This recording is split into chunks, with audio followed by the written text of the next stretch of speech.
Friends, it's so good to be here.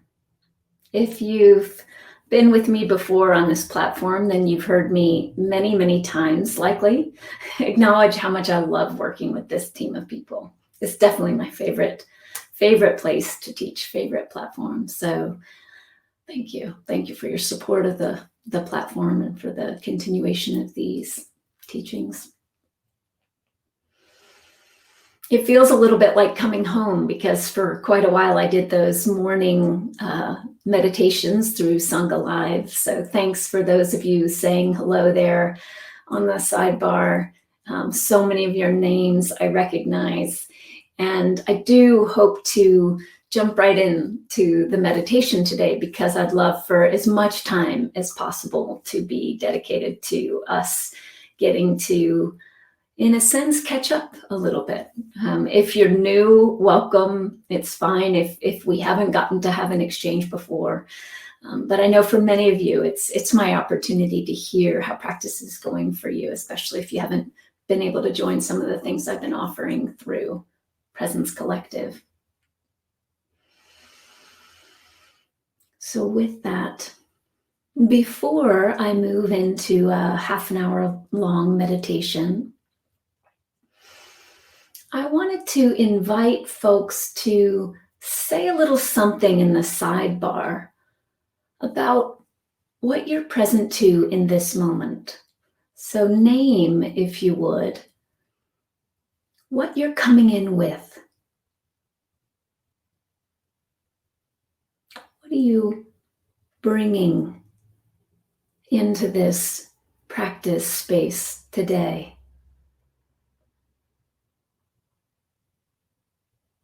What's alive for you now?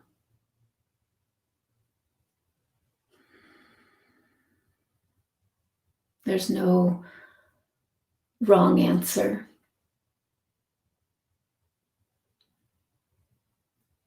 Deborah, receptive, feeling blessed, appreciation for impermanence. That's noteworthy, isn't it, Charlie? Not fear of impermanence in this moment, but appreciation of it. A full and raw heart. Bliss. Worry. Realization, busy morning, a little bit of restlessness, working with anxiety. Just a bit tired, happy for the rest. Quietness, feet on the floor. COVID fatigue. Feeling resourced and grateful after a powerful Until Freedom rally yesterday. Joy, tired after a busy day. Returning to practice after a break, looking forward to getting back into it. Great, Caroline. Fatigue, a sense of being here now, enjoying the season, Joyce. Lonely heart. Mind like wild horses. Insecure. Hope to find peace in the midst of uncertainty. Gratefulness. Gratitude for this and online Sangha, but also excessive pressure from work producing anxiety. Energetic with hopes to stillness. Distracted, feeling late. You're not late, we're just getting rolling, Ben. Emptiness. Friends, thank you. Lovely. It's a beautiful, sunny, cool day in Maine. After a long day of rain, a bumbling bee saying hello, nature soothing me in this chaotic time. Julian, hello, you're available for what is here. Me too. Me too. Scattered mind. One of the reasons I love doing that so much is hopefully you can feel, as folks write in on the sidebar, your own capacity to hold whatever's here, to be with each other's comments.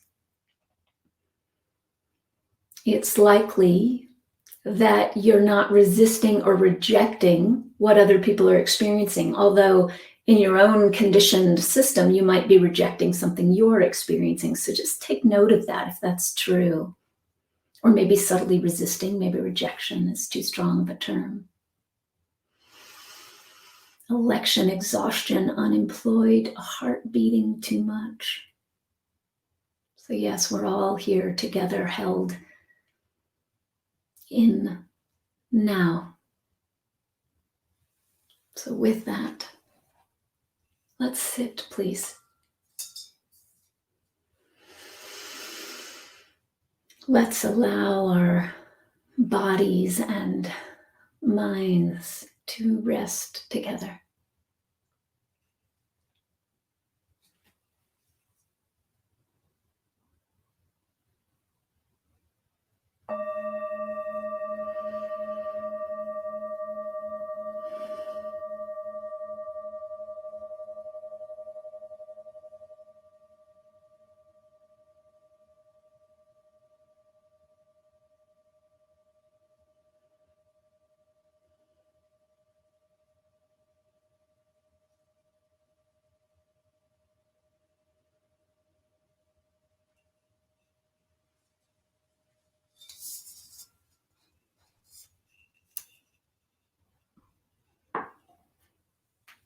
Let's begin this meditation by taking 3 of the longest and deepest inhalations and exhalations you've taken yet today.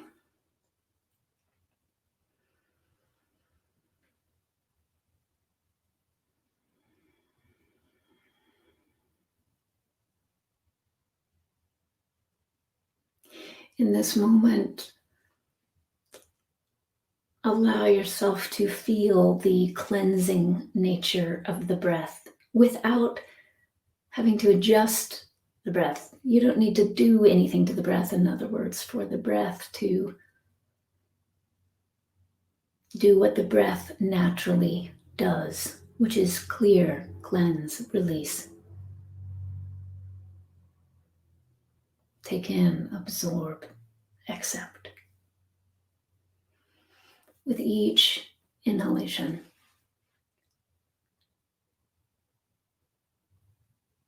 and with each exhalation.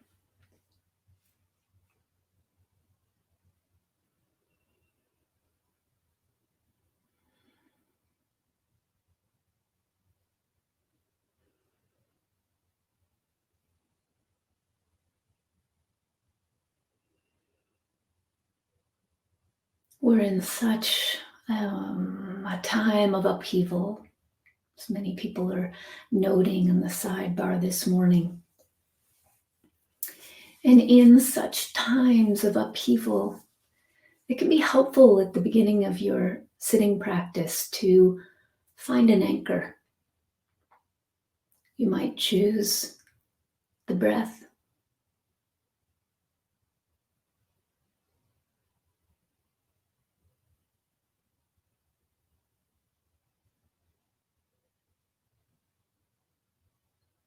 You might choose sounds around you.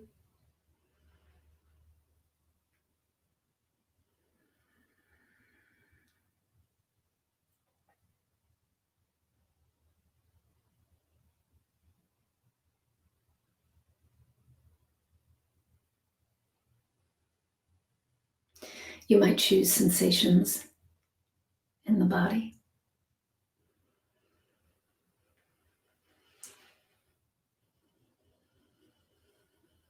For a few moments, pick one anchor.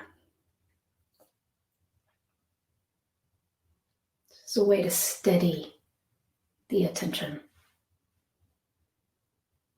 Pick one anchor and stick with it for a few moments. So the attention wanders off, you notice where it goes, you might label it, and you come back to your anchor.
And now notice for a moment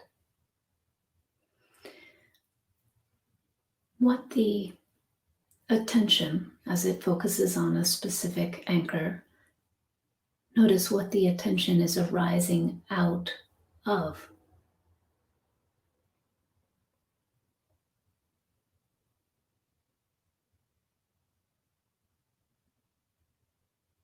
From a place of gentle inquiry, just notice, where's the attention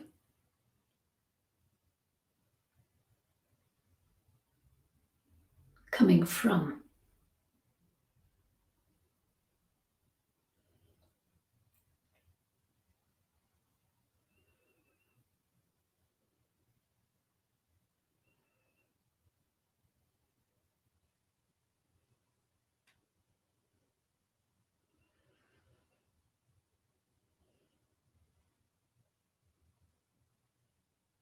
If you imagine the long arm of an octopus reaching out from the body of that being and touching whatever your anchor is.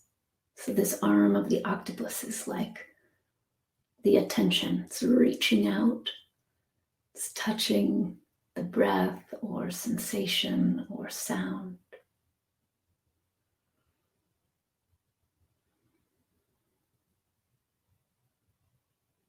For this part of the meditation, allow that tendril to release its hold on that object, the object being the anchor.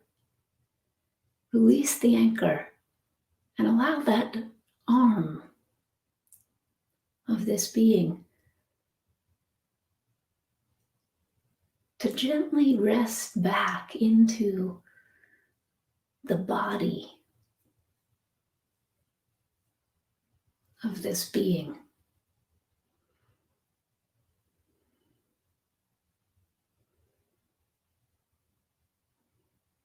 The octopus in this moment, a metaphor for awareness.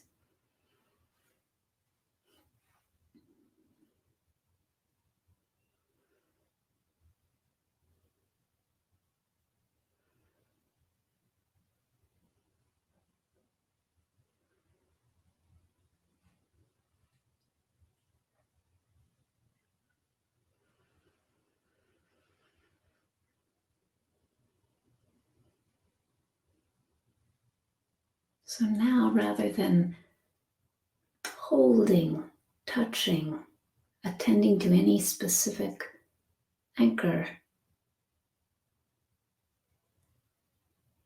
you're resting in your own being for a bit.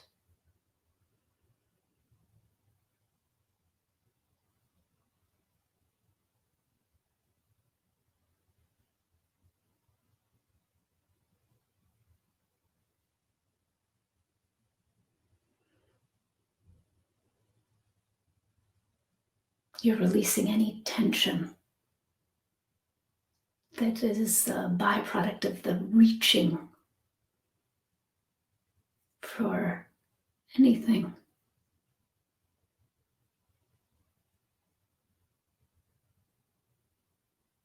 You're releasing the body.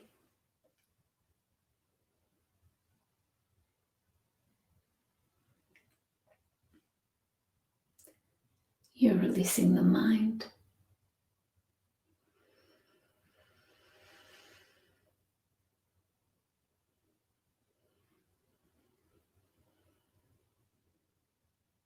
Releasing energetically.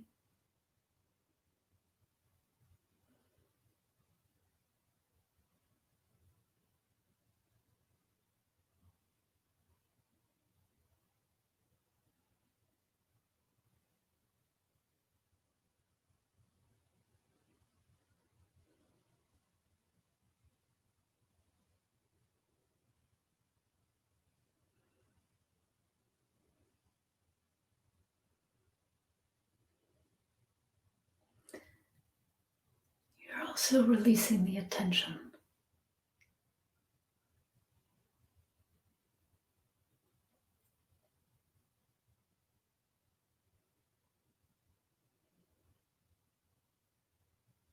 You're freeing the attention to rest in consciousness itself, to rest in awareness.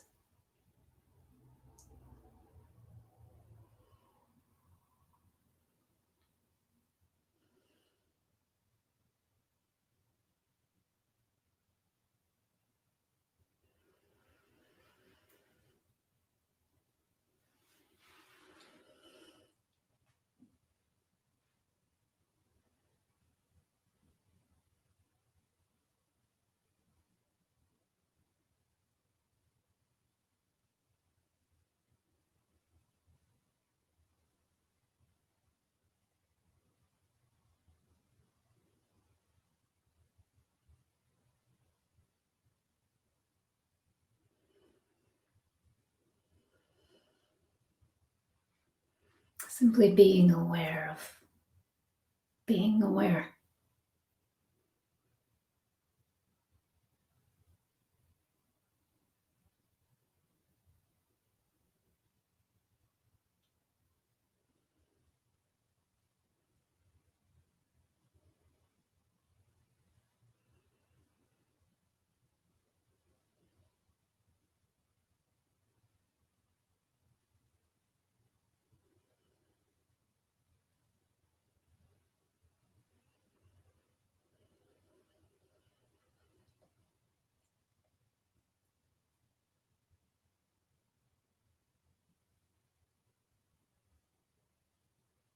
If your mind is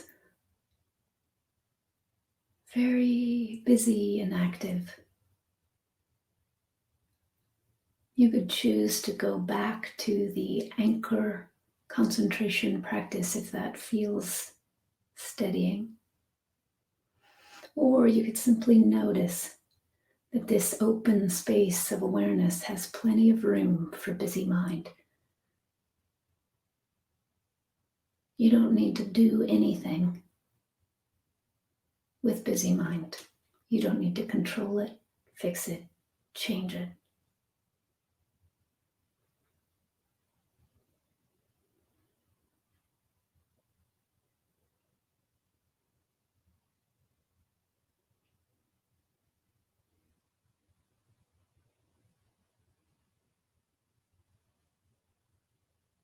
You are like the open sky that has plenty of room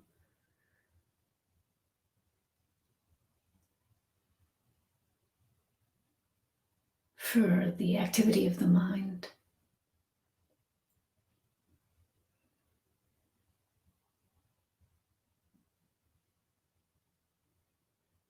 For emotions that arise.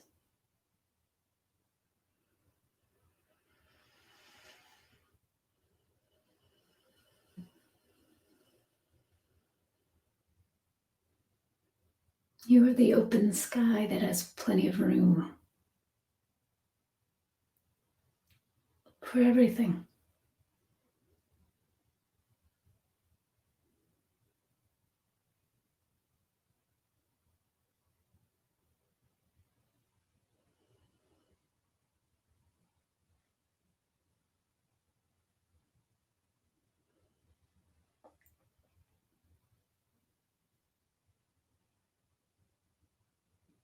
So allow the mind now to rest in the heart of awareness.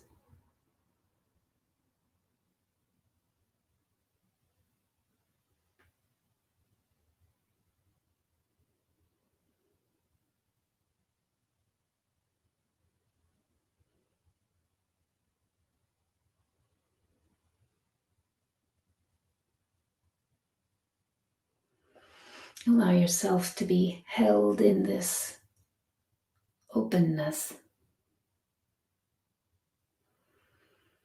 You are this openness.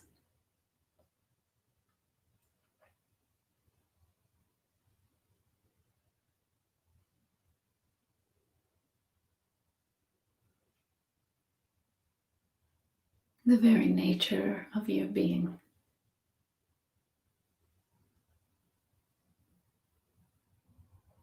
openness.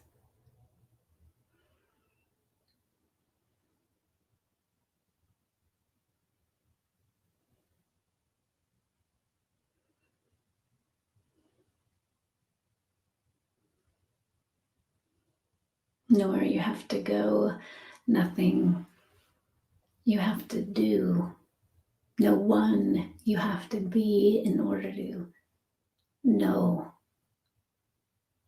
in order to realize that truth.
And just quietly allowing the attention to rest in its source,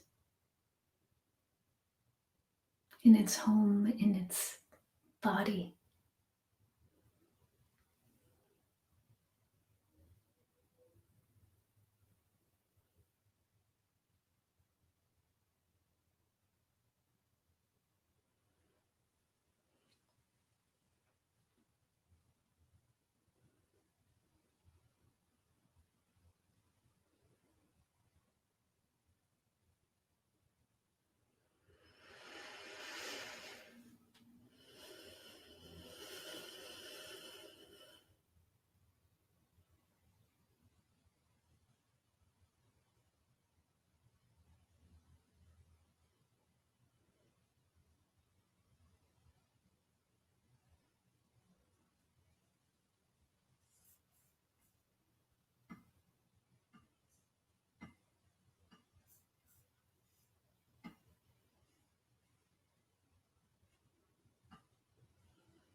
Just resting in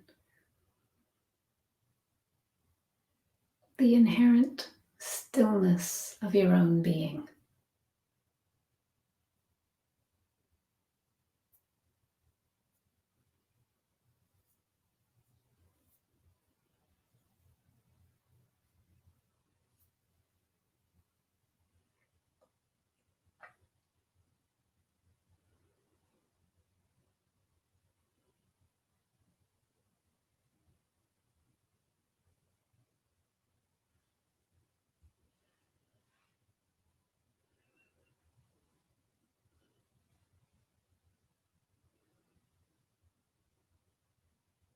Just resting in the luminosity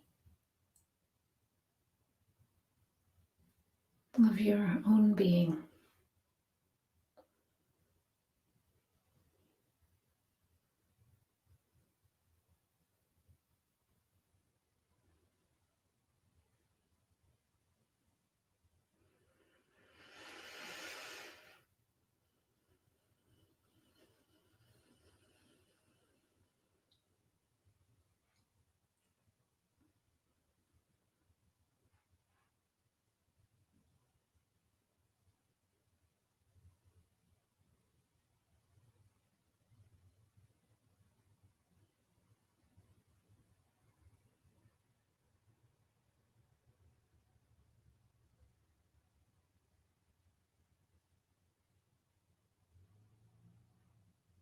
Rest in the heart of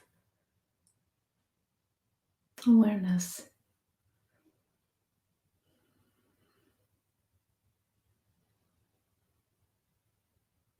Your true nature.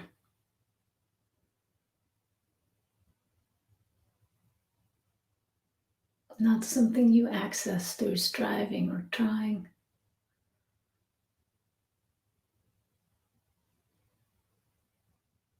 But the very backdrop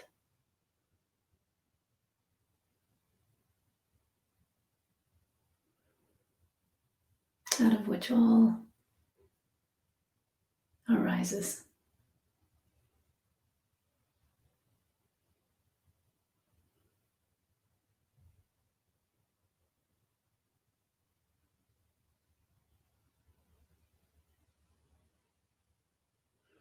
Awareness itself.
friends.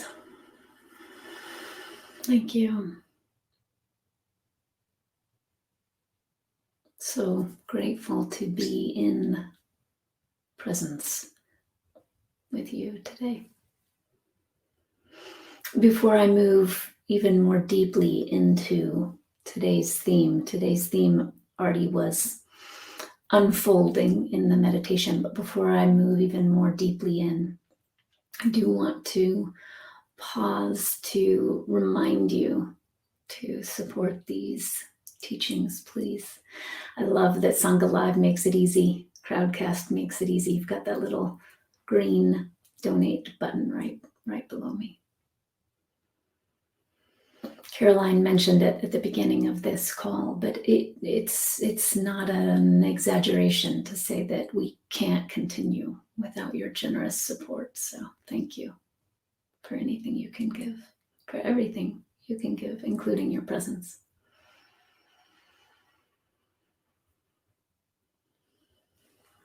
So today, thank you, Charlie.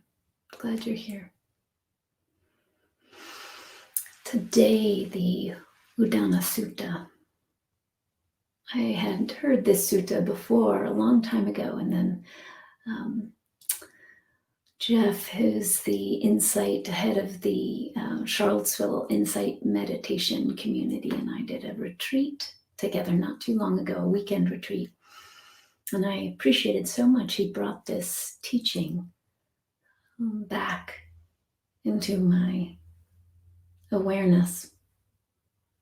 Thank you, Sheila.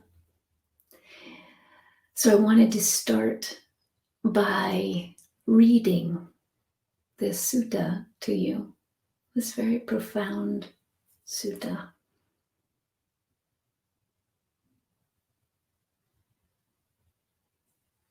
For one who clings, motion exists. But for one who does not cling, there is no motion. Where there is no motion, there is stillness. And where stillness is, there is no craving.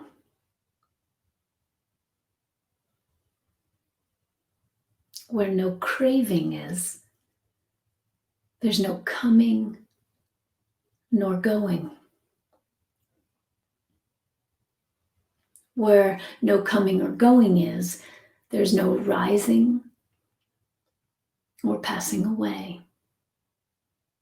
There's neither this world nor a world beyond, nor a state between.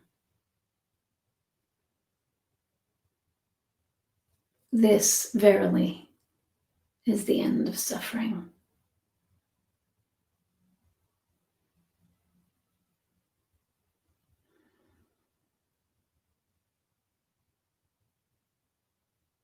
May we turn now with great dedication to these teachings that remind us that our true identity is without identity. Teachings that remind us that our true nature is unborn, undying, infinite, not coming, not going. And that's not the same as ignoring or rejecting identity. It's not the same as bypassing all that's happening in the world.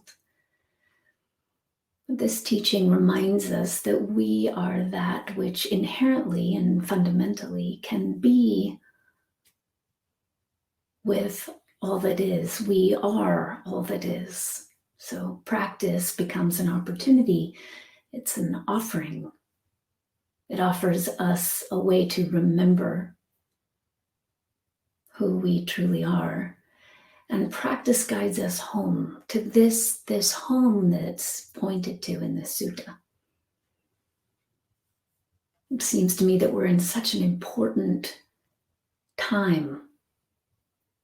And a time, I should say, in which it's important to view practice as a way of remembrance.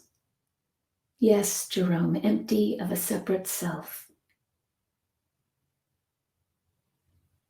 Eva, thank you. Restoring, beautiful practice, feeling blessed. That experience of feeling blessed is the way we might describe reuniting with true nature. Of course, we're not really reuniting with anything because true nature is ever present. But that's why I bring this word remembrance in today. We're remembering what is ever present.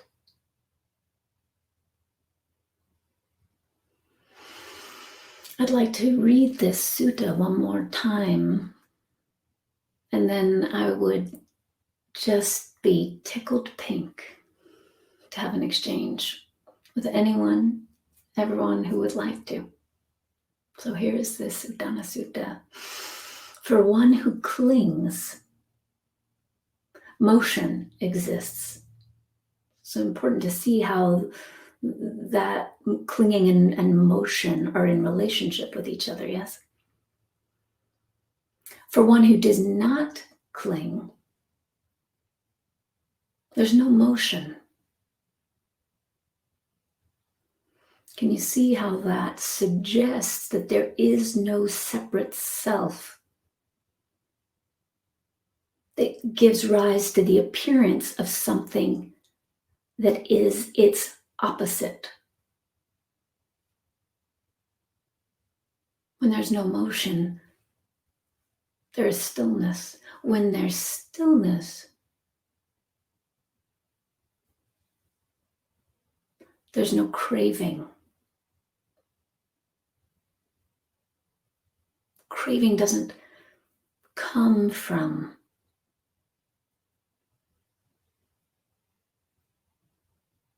stillness.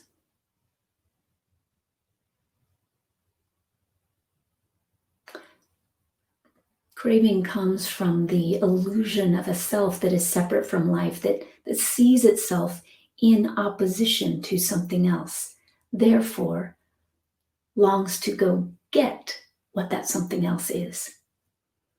Cling, grab, hold.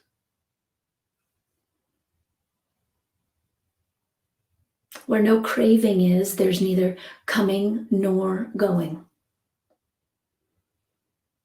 Again, this is pointing out what arises when we see things in terms of opposites, and we only see things in terms of opposites through the lens of the separate self.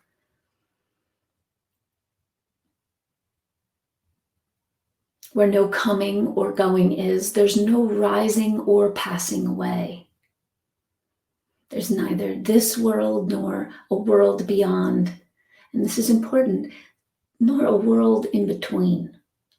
So it's not as though this duality that arises based on us being identified with the illusion of a separate self is, the duality is illusory, but this space in between is real. To view it that way assumes that the duality is quote unquote real. Yes, Jerome, Thich Nhat Hanh, no after, no before. Rachel, no motion toward the past or future. Welcome, Mimosa. Heather arriving home. Beautiful. I'm glad to hear this is resonating. And if this isn't resonating, no worries. I hope we'll chat in just a moment. So there's no rising nor passing away. There's neither this world nor a world beyond, nor a state between. This verily is the end of suffering. This recognition that we are not a separate self that is viewing the world through the lens of duality, through the lens of coming or going, craving, rejecting, avoiding. That's why in the meditation I use this image of the open sky. What shifts for you in your own practice when you recognize yourself as the openness out of which all of these other things arise?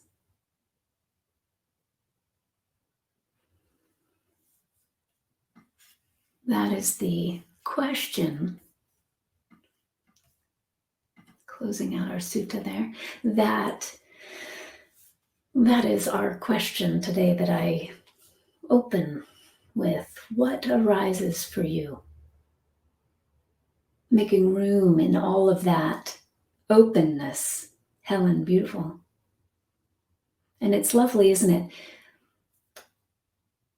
In this practice of remembrance, we see ourselves as, we remember ourselves, we recognize ourselves as that which doesn't even need to make room for anything. What a relief to remember that practice isn't something we do, that it's not something we achieve, that the state we long for isn't a state at all, it's the very nature of our being.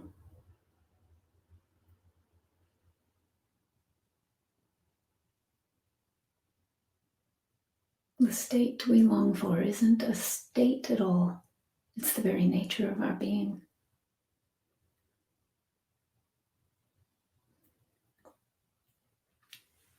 So friends, tell me, what do you notice about this?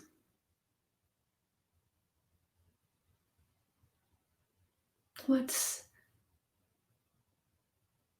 true for you in this moment about this? It's hard to forget something I remembered. Yes, I think if I'm following you, you're acknowledging that something we remember is something that is, it's in us. We've had the experience. That can't be taken away from us. Allowing the room to naturally dissolve thoughts or other past, future concepts, as well as if when our focus is more grounded. Yes. You know, this, yes, good, Lynn, thank you. Yes, this is why I started with a concentration practice today.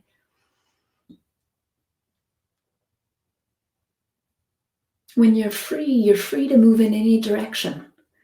You're free to respond to what's called for in the moment. And your palette of how to respond is vast.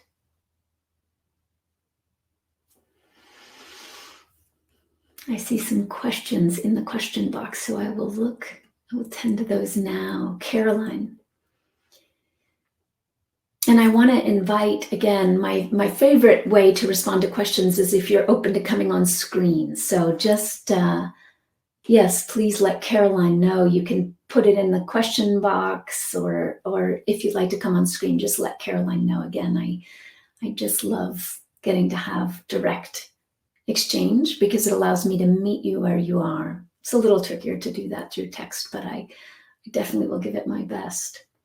Caroline, if I have a thought, I am not that thought, but I am the awareness that I'm having that thought.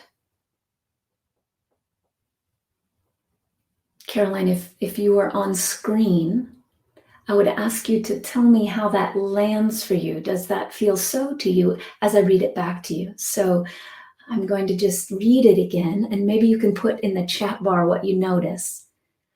If I have a thought, I'm not that thought, but I am the awareness that I'm having that thought.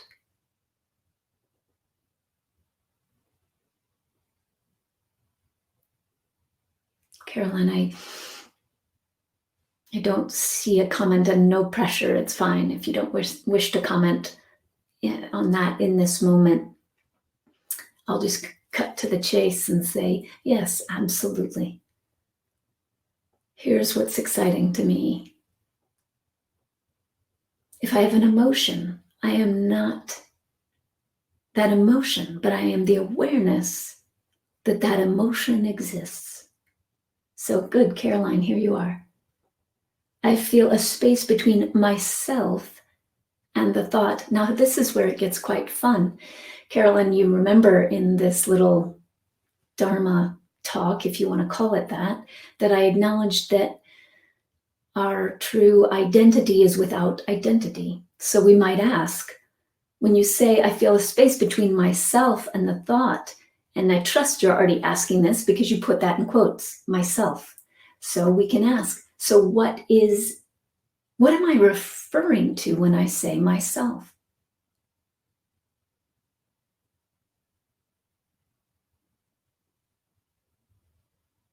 It's a valuable question for all of us. What are we referring to when we say ourselves? When you say I, what are you referring to? Are you referring to this conglomeration of thoughts that you have every day? Are you referring to the emotions you have? Are you referring to this body, mind? What are you referring to?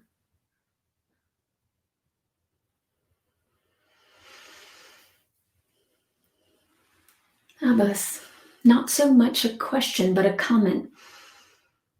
Would say why, especially now it is so crucial, we decide solitude so that we can engage with the world creatively. Please talk a bit about the value of choosing solitude at this particular time.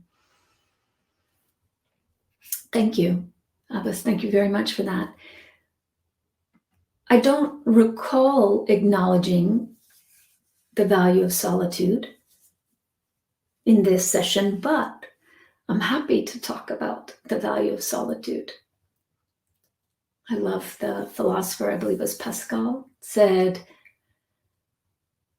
all the world's problems are caused by man's inability to sit alone in a room with himself.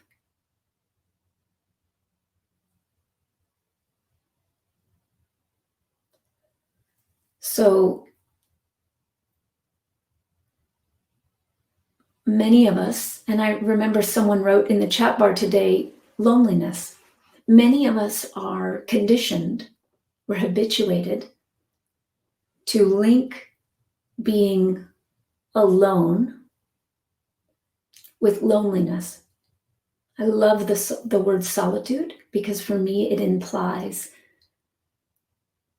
points to the richness that comes from being with ourselves. And again, now we must go back to, well, what self are we talking about?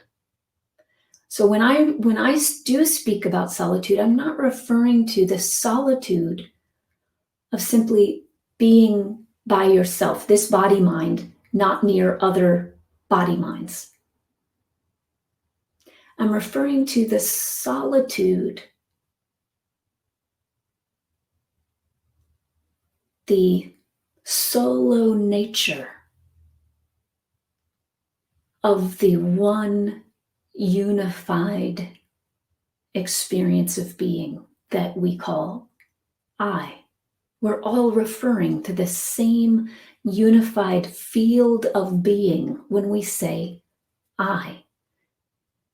The ego distorts that experience and frames that view of I as a separate, isolated experience.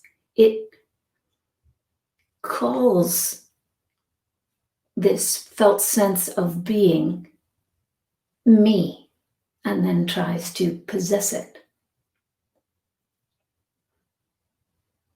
But the truest solitude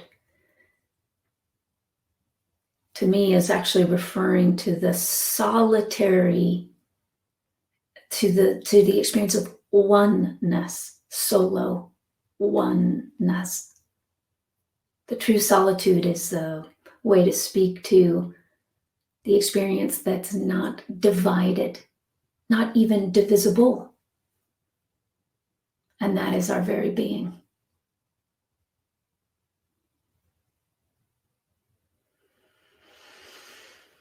Joel. Oh, let's see. There's someone right above Joel. Let's see. Caroline, it feels like an absence of anything. I can't label it. Beautiful. Yes, the ego can't label it. Well, it tries to, but it's not an accurate experience. It's not truthful because there is no separation in reality. Joel, you offer a Rupert Spira quote, I is the continuous element of all experience, and that this I knows itself simply by being itself. Beautiful, timely quote given today's teaching.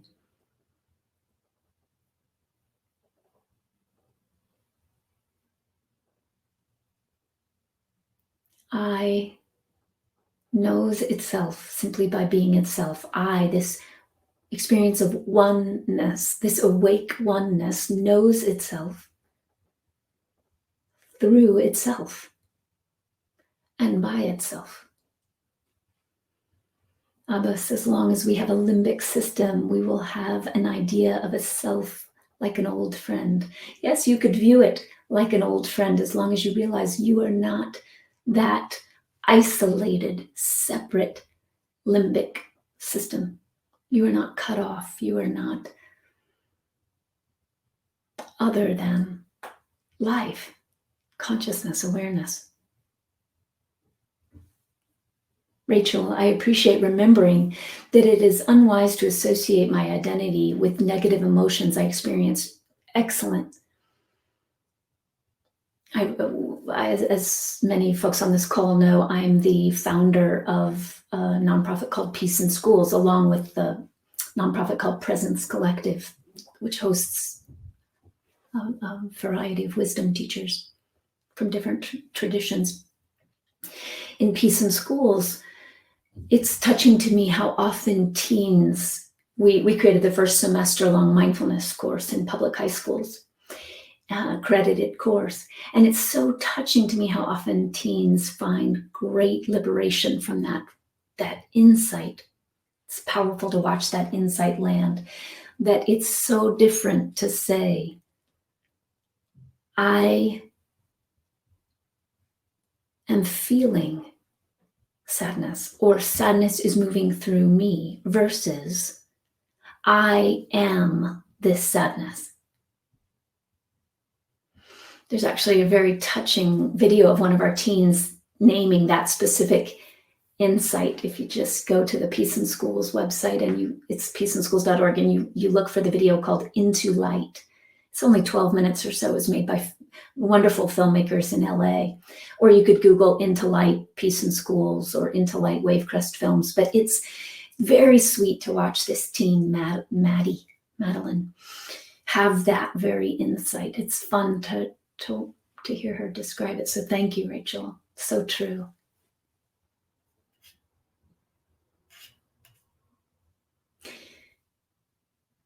Eva, our body, thoughts, and feelings are forever changing. The only thing that is permanent and unchanging is our awareness of those. Awareness is permanent and unchanging. To me, is the true essence, I, us, you. Lovely articulation. And apologies, I don't know if it's Eva or Eva, but lovely articulation. Thank you. Charlie, you'd love to come on screen. Great.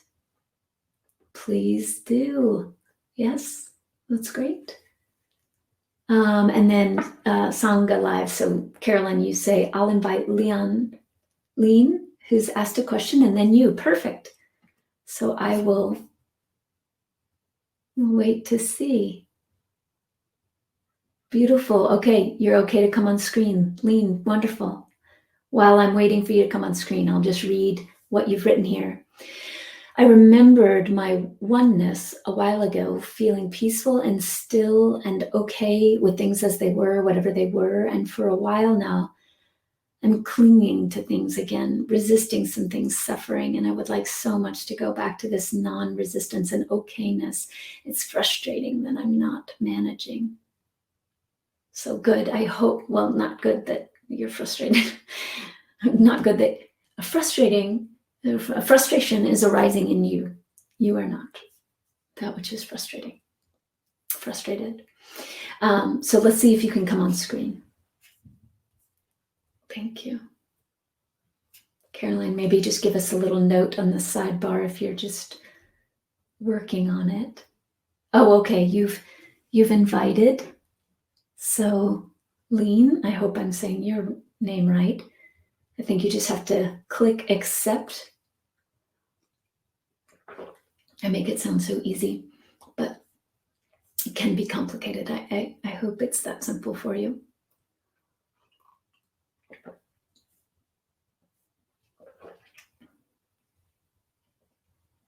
Okay. Well,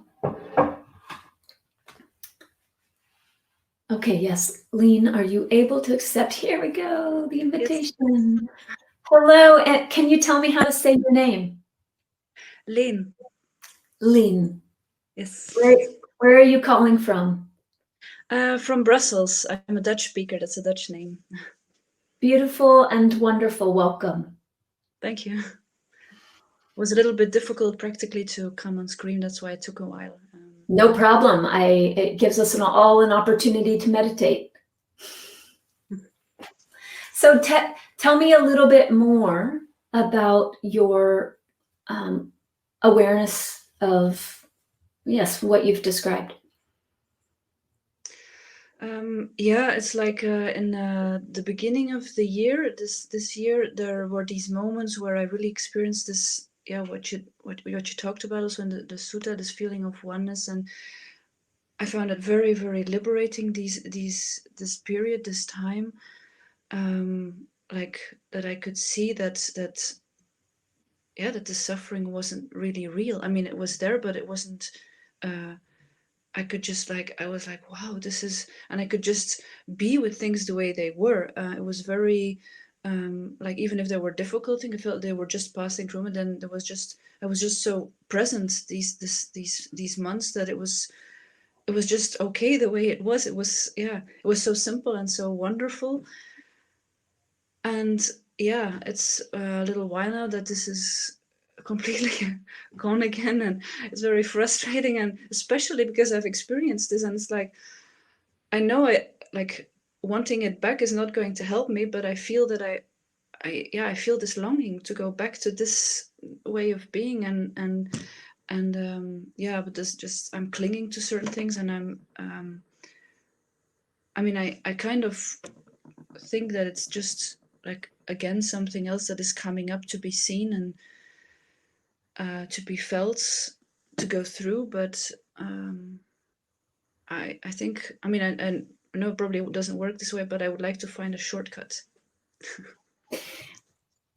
You're speaking to the right person, because I believe deeply in the shortcut. And what I mean by that, is I trained in a monastic tradition that was not the shortcut. It was the long road. And I don't regret a moment of that. I have so much gratitude for the way that I was trained to approach practice. But when I would have experiences like the one you described,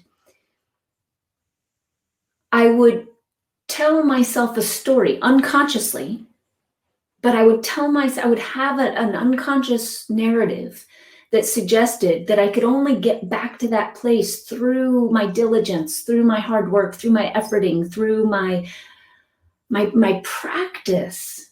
And I say it with clenched fists for a reason. Can you feel how much, as you hear me describe that, it keeps a practitioner in place. But I can Yet also see that about myself. Sorry that I'm interrupting you. yes, But I don't. I'm sorry. I also see that about myself, that I do this like because I want to go back to something. Well, I know it's not there, but it's here. But I keep on doing this. I don't know how to not do this.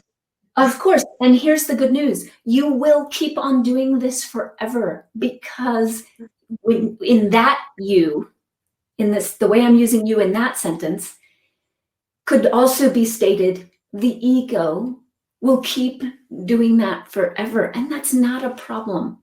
It's actually not a problem that the sense of being separate will always grasp for what it feels it doesn't have.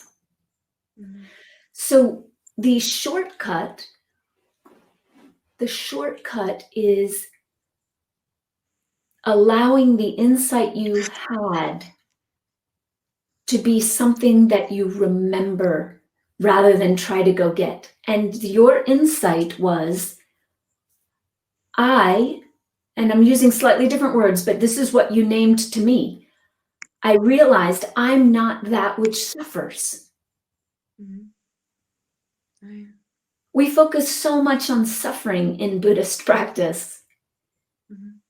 And there's not often as much talk about the importance of recognizing we aren't that which suffers.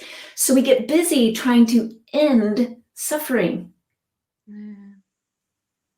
So what if right now, this is the shortcut, what if right now you saw that dance of clinging, grabbing, gripping, trying to have as simply yet another appearance arising in the vastness of you, you pure consciousness, you awareness. Not you, this little thing that had something and it was really great, but now doesn't have it, and then has to try to get it again, but can't get it again, so has to try to practice harder, then gets beaten up for not being able to repeat the experience.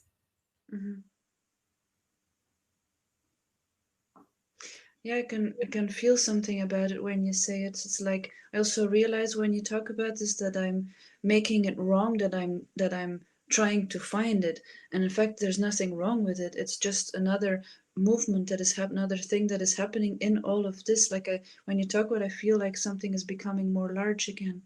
Like Yes, every time we feel ourselves grasping for it, we could say, instead of like, oh no, I know the right answer, I've read suttas, the right answer is not grasping and clinging, of course I know that. Rather than that self-hating cycle, we could simply say, thank you. That feeling, I could also call, like a Sufi might call it, a longing for the beloved. So we could celebrate. This would change our inner dynamic around trying to get to that state, wouldn't it? We could just celebrate. I'll put it in the most crude terms. I can only crave chocolate.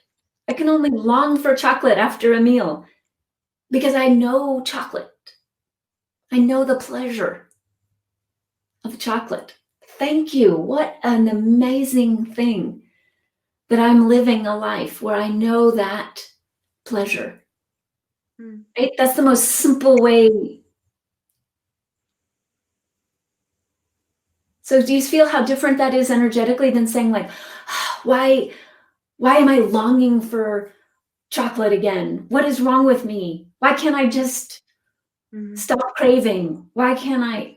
We could just say this longing is the call. Like if I were a Christian mystic, I could say, oh, this longing is the call of God.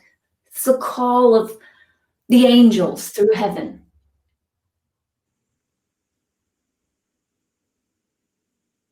Yeah, it's touching me when you say that, in fact. it's a very different way of feeling into it. The feeling could be viewed as an indicator that we know home. Mhm. That home that you're describing is inherent. It cannot be taken from you. If you feel like it's missing, rather than focusing on trying to get it, focus on recognizing that you must be identified with that which sees itself as separate. Mhm. Mhm. Let it become a mirror. Mhm.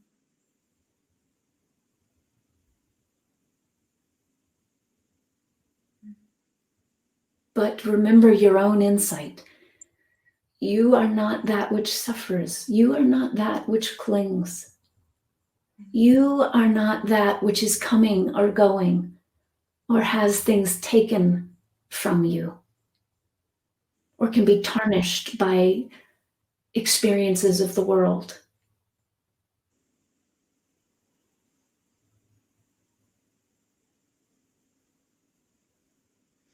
Yeah, I find it very beautiful. So when you say like this longing is like a calling, it's very beautiful. It changes the way we'll be in relationship with it. If we feel that longing and we realize, oh, sweetheart, some sweetheart is feeling separate from God, or again, use whatever Mhm. language works for you. There's this little drop of water, it feels separate from the ocean. But this water, it is the ocean. It's the same suchness. May I take that little drop of water to the sea? May I be that which reunites it, Mhm. rather than why can't you get back to the ocean? Mhm. Why do you cling for the experience of the ocean? You're just a little drop of water. Yeah, that's really what happens. Huh? This kind of critical voice and like or angry or yeah. Mhm. And I think the most important thing about what you're realizing today around that is it'd be one thing if that critical voice led us to the experience we longed for.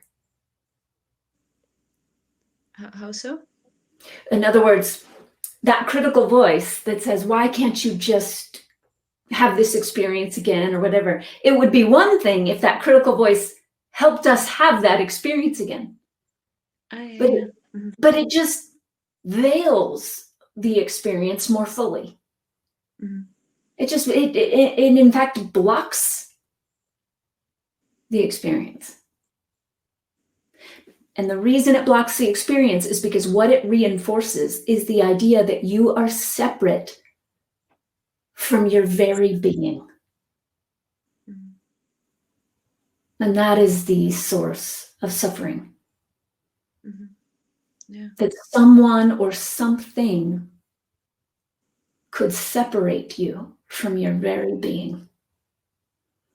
Your natural state is actually the experience of your insight. Everything else is a veiling of that. Mhm. That's also good to remember that all the rest is a feeling of that. Yeah. Mhm. And I think the word veiling is important because it shows that it's nothing permanent. Mhm. Yeah. Mhm. And I know it's true. In fact, I mean, even though like I forget, but I know it's true because I have seen it this way. Yes, you've had the experience. Once you've tasted chocolate, you can't untaste it. No, it's true. You've had the experience. Mm. And then the longing becomes even bigger. Yeah. Absolutely. So we can say, oh, thank you. Yeah. Thank you. I would really worry if I had no longing because I had no awareness that there was something other than this experience of perceiving myself as separate. That, in fact, is how one might describe a sociopath.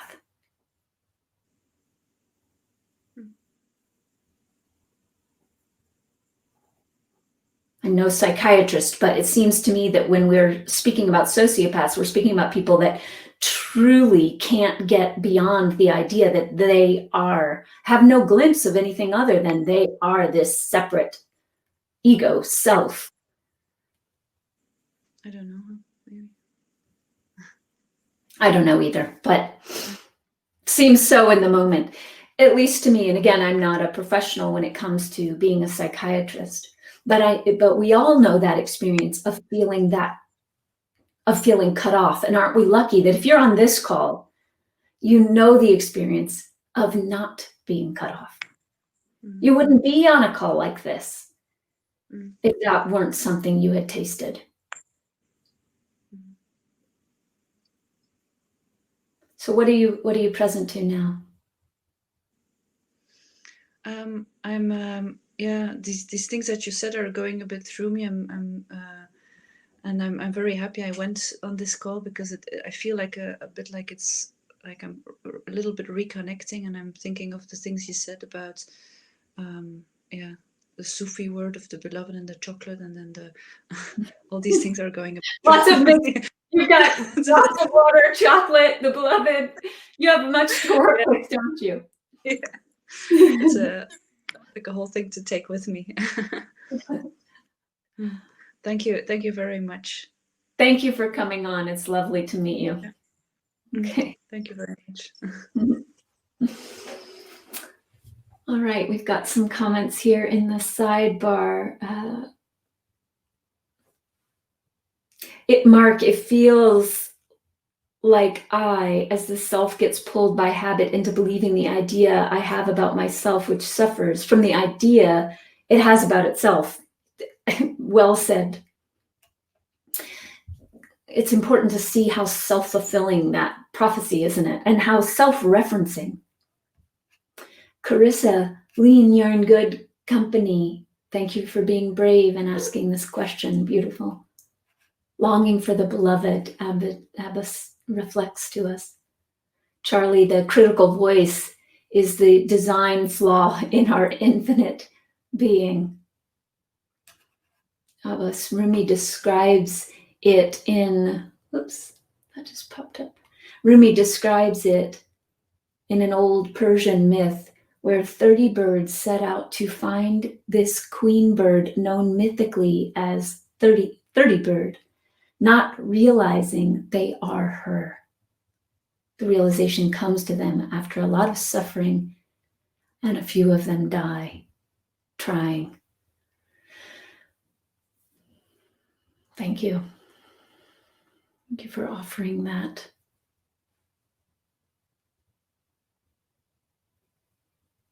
Abbas, that is beautiful, John says. Mimosa, thank you both. Laura, thank you for your comment. Okay, beautiful. Okay, Christopher. And then I just wanted to see, I think, Charlie, you were going to come on after. So, Caroline, I'm ready whenever you are, if Charlie would like to come on. Turid, thank you immensely. Evelyn, yeah, thank you. Sharon, good to see you here today. Feel you here today. Thank you, Leanne. So, Christopher, I'll just read this while I'm waiting to see if Charlie can join us. I was once again amazed by how quickly I was guided back to a calm and deeper state of mind. Thank you, Caverly, and thank you for pointing it out again and again. Each time making the state steadier. Yes, that's an important thing to name, Christopher. We come back again and again, and we stabilize our experience. We stabilize our remembrance of who we authentically are. Each time making the state steadier related to the current discussion, it's probably from me not all the expecting it to be able to happen. When you and I have a lot of expectations, suddenly it can happen.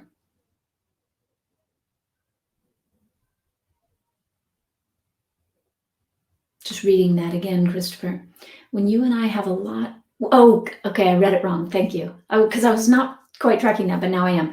When I have let go of expectations suddenly, it can happen. Yes, absolutely. Now I'm with you, indeed. I loved the chocolate analogy. Oh, good. I'm glad. I'm a fan. All right, friends, let's see. Yes, any luck, Charlie? Caroline's asking.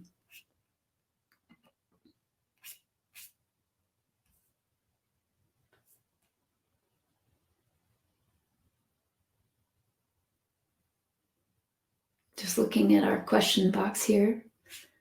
It's a little tricky for me to see if these are questions I've answered yet. Okay, let's see if it works. You've accepted the invite. Andrea, thank you. Have loved it. And the octopus, it's funny. You acknowledge, have you seen my the octopus teacher, a film? And yes, if anyone follows me on Instagram, you know that I rarely give film suggestions, but I loved that film so much it felt important to shout out to the world about it. So yeah, please check that out if you want to see it on Netflix. My octopus teacher. It's beautiful. It's lovely. It's nice to see a film like that during these times that can feel somewhat dark or maybe overwhelming. Okay, so I see, Charlie, you're having a little trouble coming on. No worries. I hope it happens soon. I'll meanwhile read these questions. Not so much a question, but a comment.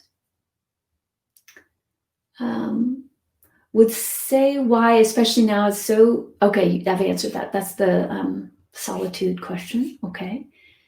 Okay, and then Leon's questions there, but I think we've answered that. And then is your okay, Caroline. Okay, I haven't addressed this one yet.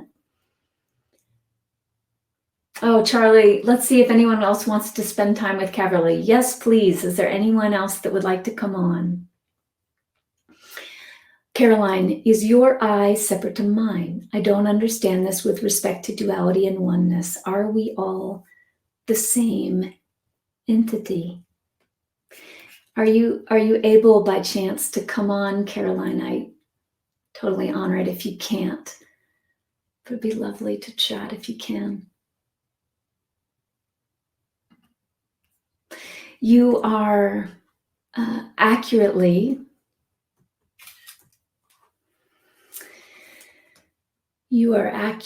recognizing the core of today's teaching, Caroline.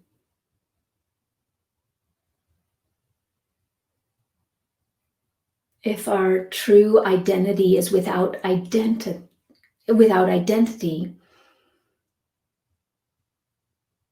oh, good, Caroline, you can come on. This will be much more interesting with you here, rather than me just talking at you. So we'll see if this works for you to come on screen.